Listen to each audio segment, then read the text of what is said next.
Good evening here. This is Greg Weller, CABA Board Director, and I'd also like to introduce you to Paul Luoma. How you doing, Paul? I'm doing good, Greg. How are you? I'm doing hanging in there. Want to talk a little bit about how we segue our next generation of talent to the industry. Right. So how did you find CCBC, Paul? Well, I started out at a high school shop class, ARL. I don't know if you're familiar. ARL. So is that Tim Deerstein and his yeah, group? Yeah. Great industry partner with Yeah. us, great feeder school. So Right. you come out of you're a completer out of our CTE programs. So how did you find yourself at CCBC through a great program at ARL? Well, I did field trips to like Lincoln Tech, UTI, that whole gimmick. I had Wyotech come to the program. So you had some recruiting Right. with other different sources, but you chose CCBC. Why did you choose CCBC? For one, the other facilities were more expensive, outrageously expensive for my budget, and I just liked that this place was close to home. It was local. I didn't have to move or do long distance traveling, and when I was at our shops, I looked at things like lighting, the way the shop set up, the learning environment. So you felt comfortable with Right. what you saw, and you found it very affordable. Right. And that's one thing I great about CCBC is affordability. Right. So what we are in a little different world than a total for-profit. So you come to CCBC, you're getting engaged, you get enrolled, and then we see yourself moving along. Okay, and you're Right. doing a great job. I got to know you just by being your instructor. Right. I got involved, and we just worked on a few things about how we conduct ourselves here, how we build professional technicians for the industry. Right. That's our goal. So we get you through your classes. You work with me one-on-one to Right. get you ready for the systematic process that we need to do. Right. So we moved along in that, and then I was very fortunate to meet Mr. Hollenshade and Mr. Senior Tim, right? Right. I see him at a Boy and Oyster Roast. And I say, I got a next generation talent. This guy has got a ton of energy. He has a ton of skills, but he needs to get the process down. And myself, I said to Senior, I said, hey, I think I got somebody who would fit your model well. Let's say, so we get yourself all prepared. Remember, working individual with me. Right. We had some challenges along the way. Yeah. We had to get your process a little bit tuned up. And I felt you were ready. Right. So we sent you over to see Mr. Hollenshade, and how did that go? It went great. And even before I knew the Hollenshades, I was actually friends with his son, Tim. And I took one or two classes here, and that's kind of where our friendship kind of kicked off. That's cool. That means that you met somebody that was in a shop of a long time supporter of CABA, Right. which was really cool. So Tim comes here to take some things. I had him as a student as well. Right.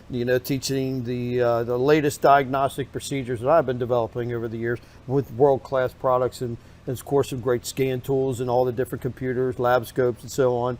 And shared even some of my own personal stuff with him. So you connected with Tim here. Right. So that gave you another point that you have a classmate is now going to be a coworker or Correct. colleague. So how did that all transition? How did you get that from, hey, I'm over at Oyster Roast talking to Mr. Hollenshade about some opportunity. You got Tim, who's part of this family business, which I grew up in. How did that all transpire to the point you've been at Hollenshades? How long now? I've been there it's actually just past my 4th year anniversary back in late September. I joined them, and ever since then, I wouldn't change a thing.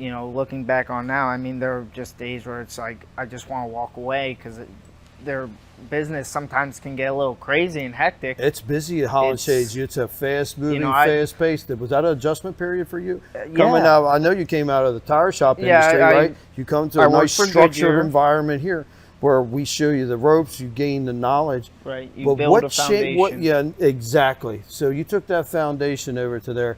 Was it a little bit of a shock? Honestly, yeah, it was. It was very fast paced, and I always tell people who ask me, "Oh, what's it like working?" I'm like, it's literally like working for Gordon Ramsay in Hell's Kitchen. Okay, what does that mean if somebody doesn't know what that means? It's, you're always having someone down your neck, you're always being watched, there's a certain level of expectation and a certain level of craftsmanship in a way that they look for that keeps their reputation maintained. Exactly. I think you said the thing right there. That's a lot of pressure. It is. Especially a young man.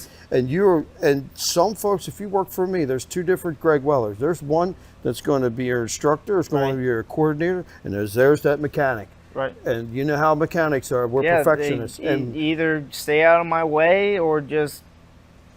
Yeah, you got to learn to adapt. Right. You know, it's just culture shock. I can guarantee you it's a culture shock.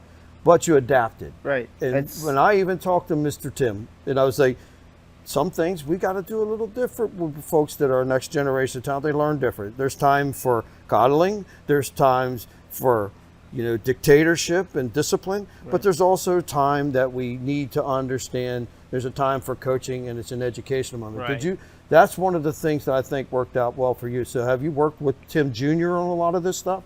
Yes, I have. He's, helped me build a certain level of process and understanding of how you need to manage a base time limit of how you can complete a task.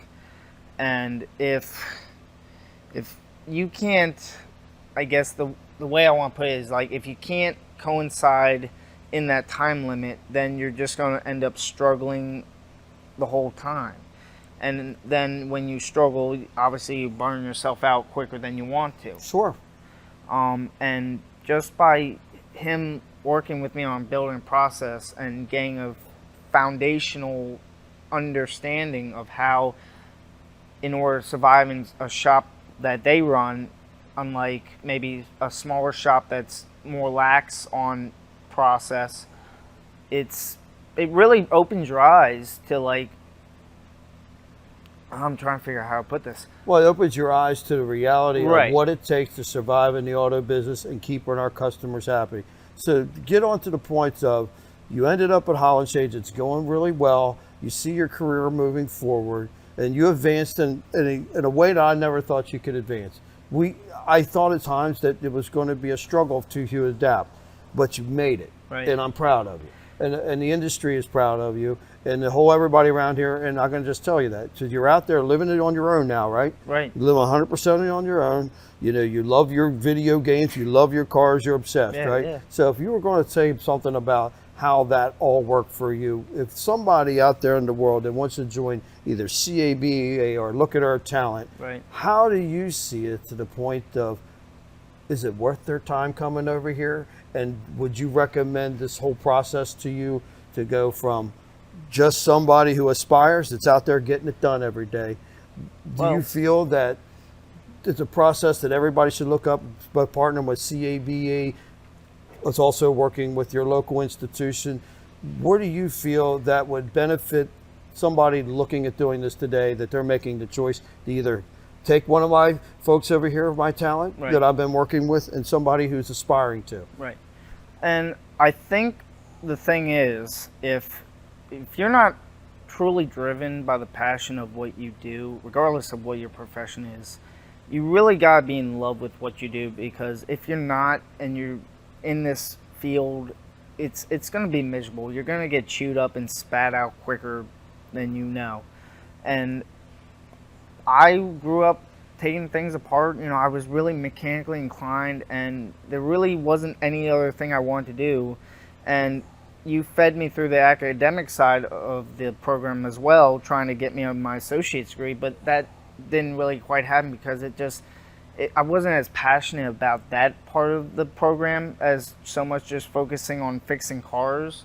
Yep. And that's what led me to fulfill the certificate side of the program when we switched over. And the whole thing is, you got to be driven by passion. You got to be really in it to win it, so to speak. And you got to want to do what you do and not let anything else get in that way and that mindset. Yeah, and that's a good thing. So to close this out, I saw you recently with Tim Jr. Right. over here participating in the Maryland Safety Inspection Program, which I would say, that's a huge step for you. It you is. understand that's a huge step, especially for a young man. How old are you now? 25. I'm going to be 26 in a Huge responsibility of public safety and make sure these cars are ready to go. it's- You got a lot to do. So we're moving forward. Right. Okay, and to close this out, how would you feel about the next level of yourself moving forward with the business? Right. Where do you see yourself in the next 5 years? What do you look to gain out of this whole thing, working with a good partner from CAB partner? You got a great partner, CCBC. You're always family down here, and you know that, right? Yeah, You know you're absolutely. always a family member. It's like, where do you see yourself in 5 years? Obviously, I'm still going to be working with Tim, and he's got some other side projects he wants to bring me in on. And Which you love. right, It's in here, isn't it? yeah, it's always been there. It's like I love cars, whether it's racing, whether it's going to auto shows or stuff like that. It's always revolving around the whole dynamic of cars and automobiles. And I'm sure when you grew up, you always went to like the auto shows. I was everywhere. I grew up in the business, and I'm glad that we got guys like you that are going to continue the business, carry the torch for the rest of them, because I'm done. It's your turn, and Right. I'm proud of you. So I'd like to say to everybody on the end of this is a great product and a great way to get yourself a good young talent, and as well as coming through a solid program that's connected with Baltimore County and all the different partners. And thank you for your time, Paul. I really My appreciate pleasure. you stopping in. All right? Anytime. Thank you.